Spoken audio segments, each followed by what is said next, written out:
You walked out of that salon feeling like something wasn't quite right. The cut was technically fine. Nothing was wrong, exactly. But something about the mirror wasn't giving you what you came for, and you couldn't put your finger on why. I researched the worst style and beauty mistakes and youth-boosting fixes for mature women, so you get simple, proven transformations that work immediately. Today we're covering 5 outdated hairstyles that are quietly aging you, and the exact replacements that will change what you see in the mirror. By part 3, you're going to want to stop and go straight to your phone to call your stylist. I mean it.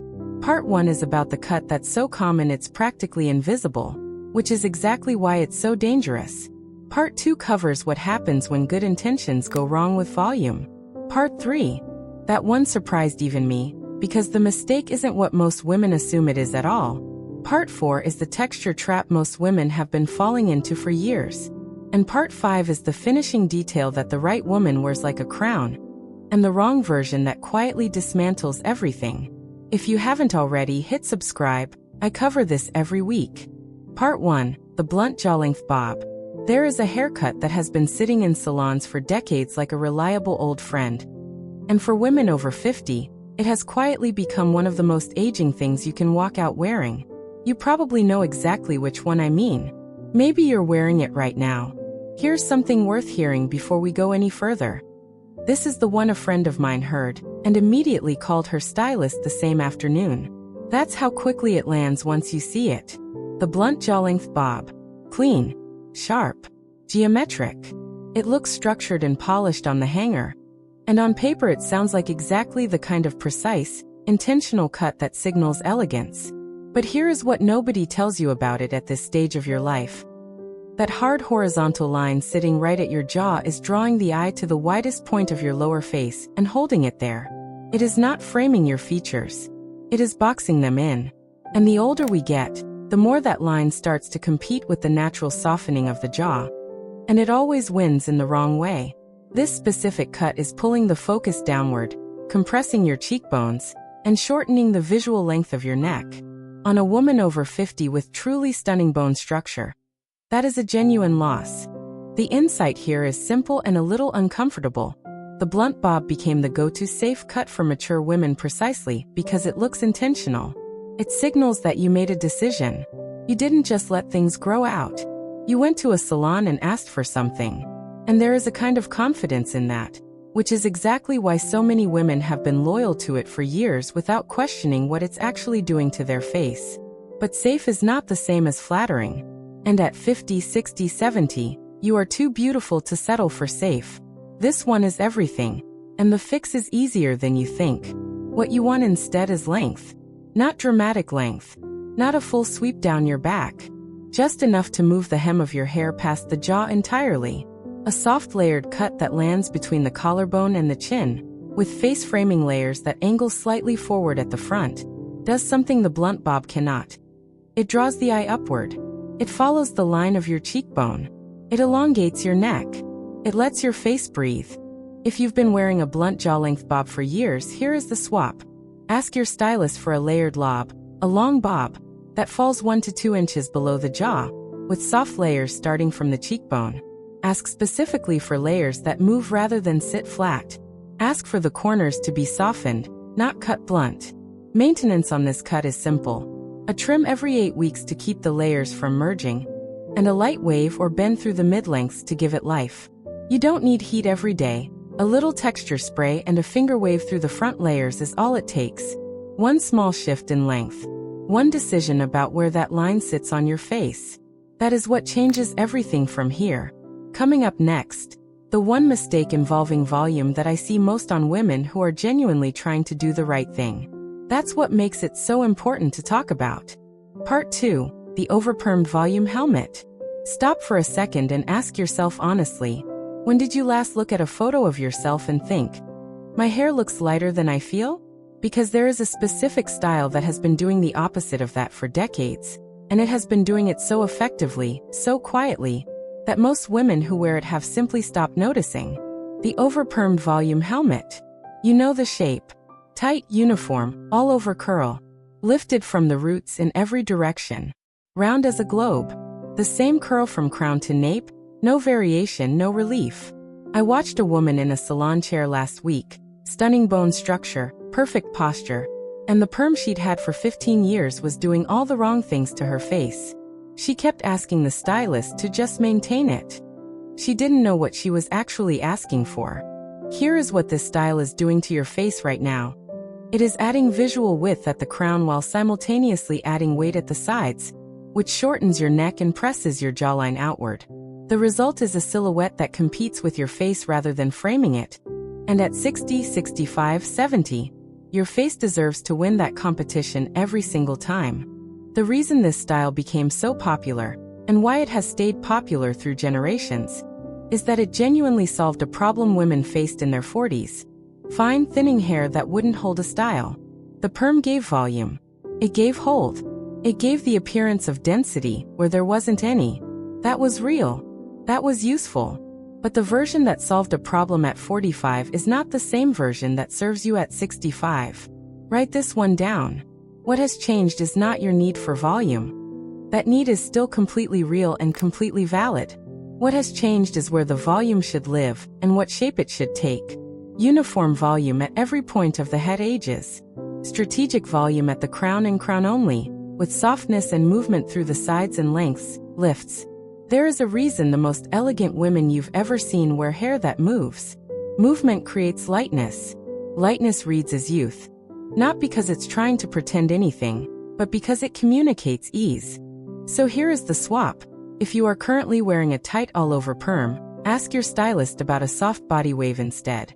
A body wave gives you the density and the lift you need, but it creates a loose, open curl that moves rather than sits, and that movement is the difference between looking structured and looking lifted. Ask for the wave to be concentrated through the mid-lengths and crown, with a slightly softer result at the nape and sides. This creates the illusion of height without the width. Maintenance. A body wave needs refreshing less often than a tight perm, usually every 4 to 5 months rather than every 2. Between appointments, a diffuser on low heat and a curl-defining cream on damp hair will keep the shape without stiffness. Your bone structure was always this beautiful. The right volume simply lets it show. The next mistake is the one I see most often, and honestly, the most expensive one to fix if you leave it too long. Part 3. The flat crown grow out. Have you ever stood in front of the mirror after a wash, when your hair is completely dry and natural, and felt like something was technically fine but something was also missing? Like a version of yourself was slightly absent from what you were seeing? That feeling has a name, and it has a cause. The flat crown grow out is the least discussed aging hairstyle mistake, and that silence is exactly what makes it so costly. Because unlike a bad cut, which you chose, this one happens to you. It creeps in when you stop making a specific decision about your crown. And most women never realize they've arrived there until a photograph tells them. This is the one a close friend of mine noticed in her Christmas photos 2 years ago. She described it as, "My hair looks like it's giving up." She wasn't wrong about what she was seeing. She just didn't know what to do about it. Here is what flat crown actually does to your face. Without lift at the top of the head, the eye travels immediately to the center and then downward. Your features, those beautiful eyes, the elegant line of your brow, lose their upward framing. Everything compresses. And compression at the crown adds visual weight to the lower face in a way that no amount of makeup can fully counteract. The surprising truth about flat crown is this.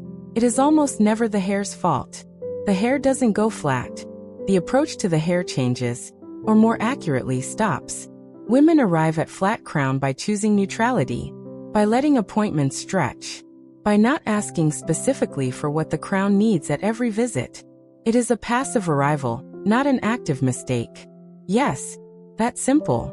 The fix requires 2 things working together. The first is a cut that reintroduces layers at the crown.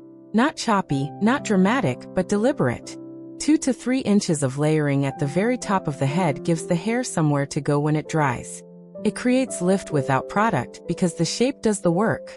The second is the way you dry your hair. Drying your crown section downward is the single fastest way to kill whatever volume the cut gave you. Dry it upward, or better, dry it forward and then toss it back. And watch what your crown actually wants to do when it's given half a chance. Here is what you are swapping. Flat, unlifted, crown heavy grow out for a precision layered shape that creates height first and length second. The crown layers do not need to be short. They need to be intentional. 2 to 3 inches shorter than the lengths, beveled slightly outward so they stack rather than collapse. Ask your stylist specifically. I want crown lift. I want the top layers to give me height before they give me length. Those words will change what you walk out with. One maintenance tip. A root lifting spray applied to the crown section on damp hair before you dry is one of the most underrated tools for women over 50. Not volumizing mousse. Mousse adds weight. A spray, applied only at the roots, gives lift without buildup. What I'm covering in the next part, most women find it even harder to hear. But it's the one that matters most. Part 4. The over-straightened flat iron look. Let me say something honest right at the start of this one, because this mistake is the one most rooted in good intentions, and that makes it the hardest to let go of. For a long time, pin straight hair read as polished, controlled, groomed. There was a whole era when the flatter and the glossier, the more put together a woman looked. And if you built a habit around the flat iron in those years, I completely understand why you've kept it. It felt like the right answer. This one is everything, and it's worth paying close attention. But here is what over-straightened hair is doing to your face at this stage. Completely flat, completely smooth hair with no movement, no texture, and no bend removes the visual lightness that your features need to read as lifted. Flat hair lies against the head. And when hair lies against the head, it reveals the true shape of the skull, which in women over 50, particularly around the temples and above the ears, is often where we have experienced the most noticeable thinning. The flat iron, intended to create polish, is instead drawing a clear line around the areas where your hair is thinnest and lying the most flat. Here is the real insight, the one most women never quite hear. Over-straightening removes the one thing that actually creates the illusion of density, texture, movement, microscopic variation in how the hair sits. When your hair has even a small amount of wave or bend, light bounces off it at multiple angles. That bounce is what reads as fullness. Eliminating it in pursuit of smoothness is eliminating the very visual quality that makes your hair look like there's more of it. What nobody tells you, and what changes everything the moment you absorb it, is that the women who appear to have the most hair at 60 are almost never the ones with the most hair. They are the ones whose styling technique preserves the most light reflection. There's something about how your natural texture works for you at this stage of life that no flat iron can replicate. And the moment you stop fighting it, something genuinely shifts. The swap. Replace your flat iron routine with a large barrel round brush blow dry. A round brush with a 2-inch barrel, used to roll the hair outward rather than pressing it flat, creates a soft bend through every section. Not a curl, not a wave, just a gentle movement that lifts the hair slightly away from the head at every point. That small lift is what does the work. If you do still want to use a flat iron for the occasional touch-up, use it to create a soft bend. Run the iron through each section once and curve your wrist slightly rather than pulling the iron straight down.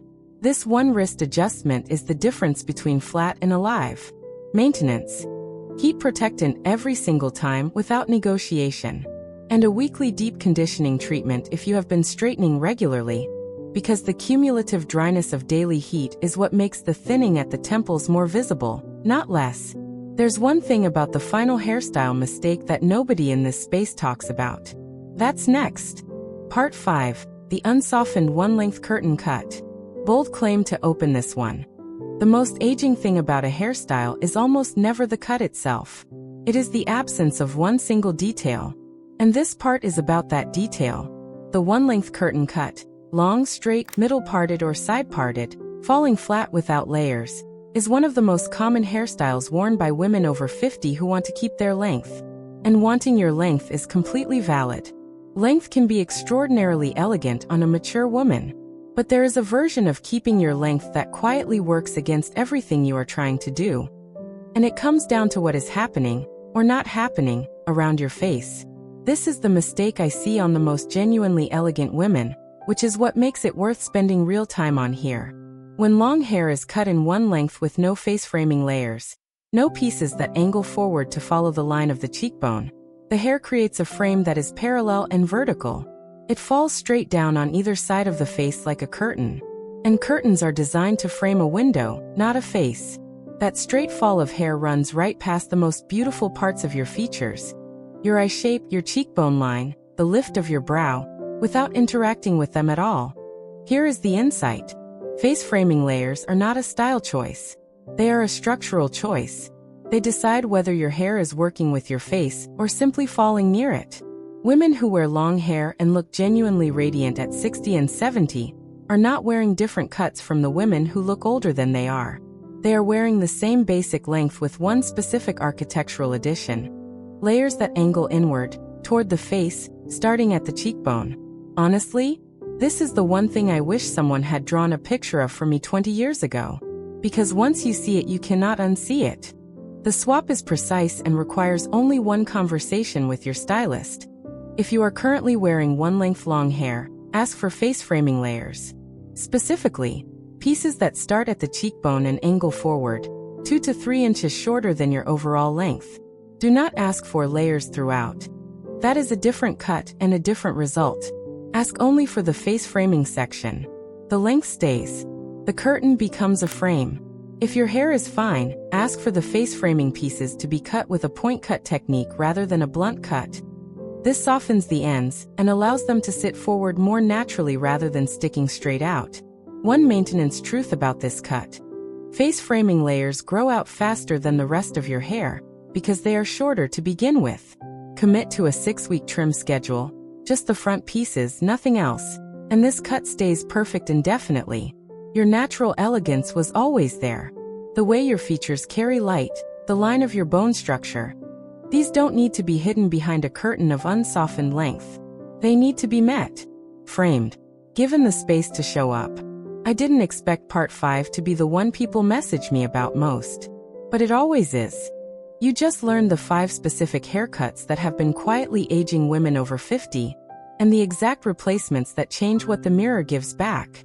The blunt jaw bob, the volume helmet, the flat crown, the over-straightened finish, and the unsoftened curtain cut. You now know more than most women spend years figuring out on their own. Wear this knowledge with the confidence it was always meant to carry. Tell me in the comments, which of these 5 hairstyles were you wearing without knowing what it was actually doing? I read every single one. Next time, we are getting into the clothing colors that are silently adding years to your face, and the palette swaps that work immediately. Like this video, subscribe to Timeless Wisdom Path, and I'll see you in the next one.